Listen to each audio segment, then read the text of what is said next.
నిలబెట్టారు ఈరోజు. నేను బట్ 5 సంవత్సరాలు పట్టింది నిలబడటానికి. అంటే మీరు అధికారానికి దూరంగా ఉన్న వర్గాలని అధికారంలో తీసుకురావటం ఒక రాజకీయ విజయం అది. కానీ అన్ని వర్గాలని అంగీకరించే నాయకత్వంగా తీర్చిదిద్దటం ఒక సామాజిక విజయం. నేను సామాజిక విజయం వైపు వెళ్తున్నాను. అంటే ఏంటి, మీరు కూర్చోబెట్టి ఈ 3 కులాలని మనం పెట్టి మార్చేసుకుంటే మనకు అధికారం అవసరం రావచ్చు, మనకు తెలియదు. బట్ కానీ అది పొలిటికల్ విక్టరీ అవుద్ది, కానీ సోషల్ విక్టరీ అవుతుంది. వేరస్ జనసేన ప్రయత్నిస్తున్నది ఏంటంటే సామాజిక విజయం, సోషల్ విక్టరీ. ఎవరు అధికారంలోకి వచ్చినా మనకేం కాదు అనే భద్రత మిగతా కులాలకి చాలా చాలా ఎసెన్షియల్. ఇది అంటే ఉదాహరణకి, ఇది మీరు వేదిక పైన ఉన్న నాయకులు కానీ మీరందరూ ఆలోచించండి. మాధ్యమాలు చూస్తున్న, సామాజిక మాధ్యమాలు కానీ ప్రసార మాధ్యమాలు చూస్తున్న వాళ్ళు కానీ ప్రతి సామాన్య పౌరులు మీరు కూడా ఆలోచించండి. అందరినీ మనం ఒక ఘాటును కట్టేయడానికి ప్రయత్నం చేస్తారు. వీళ్ళు they are not about one cost.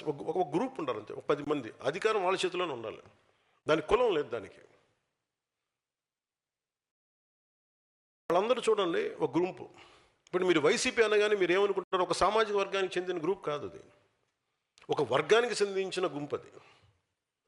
వాళ్ళు దేనైనా వాడతారు. వాళ్ళు కులాన్ని వాడచ్చు, మతాన్ని వాడచ్చు, లేదా ఇంకా రకరకాలు వాడచ్చు. మీరు చూడండి, మనల్ని తిట్టేవాడు. మీరు ఇదే వేదిక పైన చెప్తున్నా, గతంలో వైసీపీకి పనిచేసిన నాయకులు కూడా వేదిక పైన ఉన్నారు. బాలినేని గారు కానీ, సామినేని గారు కానీ.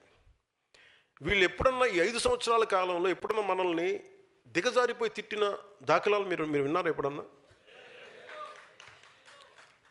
మరి వాళ్ళల్లో మన ఉదాహరణకి బాలినేని గారే, మన సామినేని గారే కరుడు కట్టిన కాంగ్రెస్ వాది. ఆయన జీవితం అంతా కాంగ్రెస్తో గడిచింది. ఆయన రావడానికి 100 ఆలోచించారు. సహజమైన లాయల్టీ కాంగ్రెస్ వైపే ఉంటుంది. కానీ దాన్ని దాటుకొని వచ్చారంటే ఆయనకు అర్థమవుతుంది ఇది రైట్ కాదని. దాని బాలినేని గారు, మన రాజశేఖర రెడ్డి గారు చనిపోయినప్పుడు ఆయన కోసం వాళ్ళ నాయకులు, మన గత ముఖ్యమంత్రి కోసం ఆయన రాజీనామా చేశారు. మన మంత్రి, క్యాబినెట్ మినిస్టర్గా ఉంది.